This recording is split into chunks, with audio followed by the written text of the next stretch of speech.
Hello,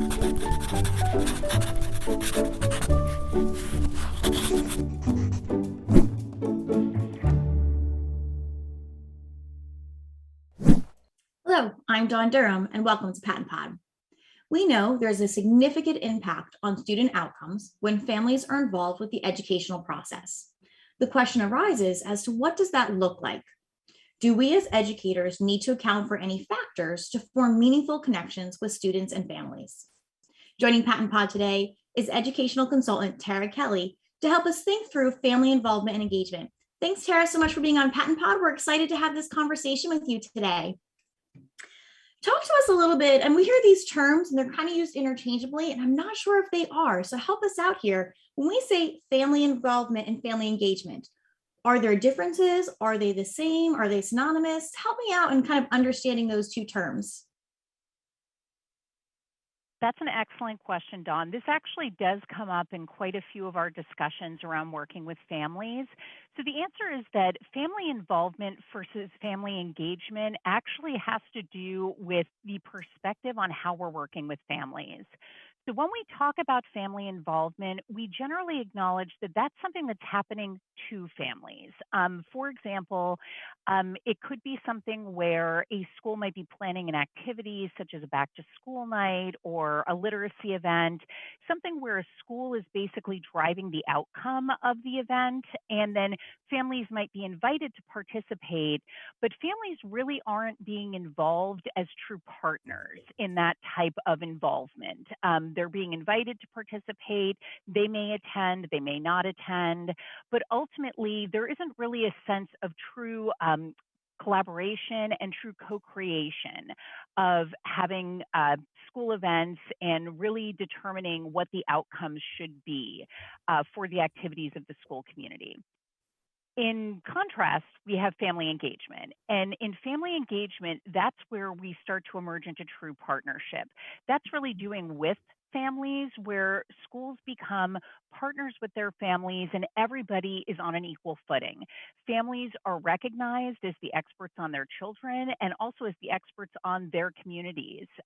They are able to help the schools determine what should be happening in terms of supporting families and really pinpointing the activities and supports that are needed to be able to achieve meaningful partnerships and better outcomes for students and families within the school community. So really, we want to look more toward family engagement as opposed to family involvement. So when we think about this, really family involvement is happening to the families, and the school is really the driver, whereas family engagement is happening with the families, and the families and the caregivers are really the driver. And I think that's a really important piece to kind of distinguish between involvement versus engagement. And our goal, if I understood you correctly, was that we want family engagement. We want this collaboration. We want this partnership. And if I'm correct, if I'm capturing this wrong, please do tell me. But I think that's really what we're going for, right? Is more of that engagement versus that involvement piece. Absolutely, Dawn. We really want to err on the side of family engagement. We want to be doing with our families, with our caregivers, really engendering true partnership with our families, as opposed to family involvement, which is almost like a first step to having families attend something or participate on some level, but it's really not as meaningful. It's not that true collaboration. And as you said, family involvement is really more doing to families. It's really not doing with families in the sense that family engagement is. Oh, I think that's such a great conversation to be having. So thank you for just kind of laying that good solid foundation and allowing us to understand the difference between involvement and engagement. Now, I just want to kind of go down a little bit of a path here. When we're thinking about families and caregivers from more of a linguistically and culturally diverse backgrounds, or even traditionally underrepresented populations of students, are there maybe different considerations or additional considerations that we need to keep in mind when we're working with those families and caregivers? So again, that's an absolutely outstanding question, because I do think that it's something that historically we have not always done our due diligence as practitioners who work directly with families in really thinking around how our own perspectives and lived experiences contribute to how we work with our families and our students. I think it's incredibly important for us to remember that in the United States, historically, our educational system was designed to serve one type type of student and one type of family. Traditionally, it was families from a mostly white, middle class, suburban background that had two-parent households where the language of the home was English. And I think today we recognize that that was historically what our system was designed for. However, we know that within the last 40, 30 years in education, the proportion of students and families that we're serving who come from traditionally underrepresented backgrounds, from backgrounds that are culturally and linguistically diverse, is increasing rapidly. And so as practitioners, we all need to be very mindful in education that our experiences may not be the experiences of our students and families. So what do we do about that? We need to come from a place of humility and be very open to learning and have really have channeled curiosity, as we like to call it, about our students' backgrounds, about their experiences, about the needs of their families and where they're at. And we need to be very open to meeting our families where they're at and come from a place of wanting to have that partnership that we were talking about earlier, and coming with no judgments and no preconceived notions, and definitely not from a deficit mindset, which is something that sometimes we get a little caught up in education. We need to come from a place of strength, and that all of our families have strengths that they bring when they come to a partnership with their schools and with their communities, and that we need to figure out where are we able to best support our families in meeting them where they're at, and finding out what those strengths are, and then also what are their areas of need and how can we be supporting them in that. So it really does have to be that dialogue and that collaboration, and we need to be really mindful that things are not one size fits all, and we can't assume that we know what is best and say, okay, well, this is what we have to give, or this is what we're going to provide. We need to come from a place, like we were talking about with family engagement earlier, where families are driving the outcomes. We need to have that partnership and that open line of communication to figure out what is it that our families need? What is it that our school communities need? Because it really is highly individualized based on the backgrounds and experiences of our families. Oh, Tara, you said so many things that I want to highlight a couple of pieces. You talked about humility. You talked about being open to learning. You talked about curiosity, right? Fostering a curiosity in our students and their lived experiences. No judgment, right? Coming from a place of this isn't a judgment area, as well as avoiding that deficit mindset, which admittedly can be challenging because we might have been kind of fostered in that world for so long. So really thinking about all these factors and components that will aid in this partnership and this engagement with families and caregivers. Now, I just want to kind of pull this out just a little bit more. When we talk about differing lived experiences of our families, our caregivers, our students, how would that affect me as a practitioner? How do I adjust or account or even learn? How do I have an understanding of these varying lived experiences, because there are so many different aspects to consider? It really is an important consideration, Dawn, and I would say it starts with authenticity. We have to be open to who we are, and we can't fake. We can't fake who we are. We each come from our own background and our own experience, and I would often say, as somebody who spent many, many years in early intervention and family service, that I can't change who I am. I am a white woman from a predominantly middle class suburban background. The families that I have served, by and large, over many, many years of service, have not looked like me. They do not have the same lived experiences and backgrounds as I do. So as an educator, I need to be very mindful of the fact that I am coming from a place where I need to be open and be authentic about who I am, and what my experience has been, but that my experience is not their experience, and that it is my job to make myself more knowledgeable about what my families are experiencing, what their needs are, and then how can I best support? How can I best be situated to provide connection to resources, be providing connection to other families, be providing connection to a school experience and a school community that's going to best serve my families and their children. So that's something that I've had to be very mindful of throughout my career. And I did not start on day one with that knowledge. That's something that basically had to be developed over many years and many conversations with colleagues and a lot of learning. Tara, I appreciate that you said that. It didn't start on day one for you. And I think we do need to give ourselves a little bit of grace and saying this is a process. We are learning as professionals, we are learning as practitioners. That really notion of I am who I am. I have to be real and authentic about that.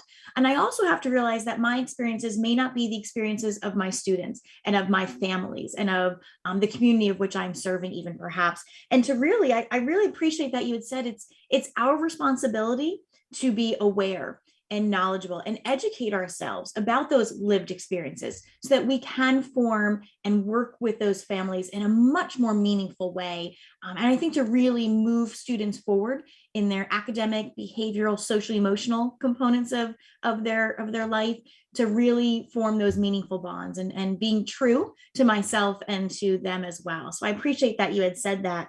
Now, this kind of leads in the same conversation around the language we use. What is it about the language we use with our families? Are there things to be mindful of? Are there things we want to avoid? Are there conversations in which, or language uses in which we need to be prepared for or, kind of reflective on? Can you just talk us through the language we use?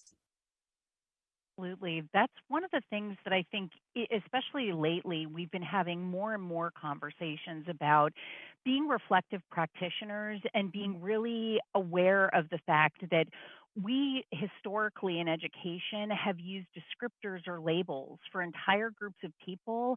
And many times the groups to whom those descriptors or labels are applied have never been able to give input into how they feel. Does that descriptor or label describe them? Do they identify with that? Does that capture their identity? And many times the answer is no. So what do we do about that? And I think we start again from a place of dialogue and really asking the people that we are charged with serving and the people that will become our partners, how do they want to be identified? How do they feel about themselves? What terminology do they want to be used? A simple example that comes up frequently for those of us who work in special education, I have been guilty of doing this at times in my career. I know many others have as well. And again, it's, a situation like Dr. Maya Angelou used to say, when you know better, you do better, right? And we sometimes will refer to parents at a meeting as mom or dad. Well, they may not want to be referred to as mom or dad. They may say, or I often will say, my name is Tara when I'm at my son's IEP meeting, and I will tell people, you're welcome to call me Tara. Parents may introduce themselves in a specific way. Family members may introduce themselves in a specific way. And I think it's respectful that we take them at their word and essentially call them how they wish to be called rather than mom or dad. Or I've had families that they wish their child to be called by their child's name and not, an endearment like kiddo or, something along those lines. And then we take that a step further to, more broad identification. So for example, in the United States, in more recent years, we've often referred to populations of people as African American. Well, some families don't wish to be called African American. They may identify as Black. And if that is their identification and that is the family I'm working with, I'm honoring their identification because that's what they've shared with me. And they're trusting me as an educator by sharing that part of themselves with me. So I need to be mindful and respectful of that. The same thing for our students who are Indigenous. In the United States, we tend to call students Native American, but the student may not want to identify that way. They may identify with their tribal affiliation, like Lenape or Cherokee or whatever their tribal affiliation may be. So we need to be mindful of that. For our families who have disabilities, my background is as a teacher of the deaf, hard of hearing. I've also worked with students who are deaf blind. For our families who are deaf, they don't want to be referred to as hearing impaired. That to them, that's an offensive term. They like to be known as deaf. That is their culture. That is their language. So being called deaf for them, that's not offensive to them. That is usually how they'd like to be recognized. So we learn these things by having those conversations. And again, that may not happen on day one. We need to be mindful that families may not be comfortable with us initially. We might Mhm. not have that level of trust and that bond established yet, but we'll get there if we come from that place of humility and authenticity and wanting to build that trust. It goes back to engagement versus involvement, doesn't it? You're talking about working with our caregivers, working with our families versus us going, doing, or saying something to them. That's kind of what I kept kind of going through my head as you were having these conversations about saying, my name is, this is how I'm happy to have you referred to me in this way. That's that collaboration. That's the partnership. That's engagement, right? Am I understanding this correct? Versus involvement, where it is, I'll just assume based on my own life experiences to refer to you as mom and dad. Am I kind of capturing that correctly? It's exactly that, Dawn, because in the former, when we're having that involvement piece, you're making that assumption, and it is truly the doing too, because I'm calling you whatever I feel like calling you. Whereas in the second, when we're truly forging that engagement, forging that partnership, it's a relationship of equals. Mm. So if we're equals, then of course I want to treat you with the same respect that I wish to be treated with. And if I'm going to be calling you by the name or identifying you in the way that you wish to be identified by, I would hope for that same respect and that same treatment. So that's where that partnership piece truly comes in, because it is forging that relationship of equals. And I think that's something that while we may think that we do that sometimes, I don't know that it's always come out in practice. I think we're emerging into that more and more now, which is truly exciting because that's where we need to be. Oh, I love that relationship of equals. I want to hold on to that. I think we need to hold on to that relationship of equals. I think that's so critical. So, on that note, I want to foster these relationships of equals. As a practitioner, what if I'm concerned? What if I want to forge these close relationships, but gosh, I'm afraid of doing something wrong or saying something where I don't mean to offend and I do? What advice might you offer to those of us in the field who have this kind of worry that we're thinking through? Honestly, we are all human, and I don't think it is a realistic expectation that we are always going to get everything right 100% of the time. So I do think that one of the things that we need to be prepared for is if we do make a misstep or we make a mistake, that we come from a place again of humility and being genuine in apologizing. And then the way we try to rectify the situation, though, is by showing that we are committed to getting it right moving forward, and that we do care enough that we really do want to be mindful moving forward that we are going to do things differently because now we know better and we are not coming from a place of, perhaps not knowing or a place of, ignorance, if that's what we want to call it formerly. But moving forward, we're going to do things differently. I would also say that, for practitioners who are or educators who are working with families and working with students whose lived experiences and whose backgrounds do not match their own, please reach out to the cultural brokers in your communities. They are there and they are willing to work with you. There are so many wonderful organizations in our state of Pennsylvania and each of our regions that do wonderful work each and every day in our various communities throughout the state. And I often say in my 20 plus years, in the field of education in various capacities, I have never once reached out to a community organization and had them turn me down. If I've had a question or needed information on something or been looking for a resource for one of my families, I might have people say, ooh, we're so busy right now. I may not have time to meet with you, but if you could send me some questions, I'll definitely try to get you the information, or I can get you hooked up with somebody who has it or who can talk with you or who can connect you with some other resources. But, if I could give one piece of advice or one top tip to my fellow educators, it's please use the resources that are out there. We have so many wonderful community organizations and they are willing to help. So if you're not sure or you don't have that same background, look for the organizations that do and they will help. It's using those resources to be genuine about developing that relationship of equals. And I think that's really what we need to hold on to again, and thinking through that engagement with and that collaboration versus involvement, which is kind of happening to our families and our caregivers. So, Tara, this has been so informative. I thank you so much. These are conversations we're having, and we're not kind of coming together to ensure we're all talking about the same thing. And so I really do appreciate your time and your energy and your expertise around family engagement and how beneficial it is for our students, for our schools, and for the larger community. So thank you for joining PaTTANpod today. We're so glad you were able to do it with us. Thanks so much for having me, Dawn. These are really important conversations, and we are all just learning and trying to do better each day. It was a pleasure being with you. Thank you. So glad that we had you on PaTTANpod. We look forward to future opportunities as well. Thank you to all of you in the field. You are truly an inspiration to us all. A special thank you to John Ragsdale for producing this podcast. We'll see you next time on PaTTANpod.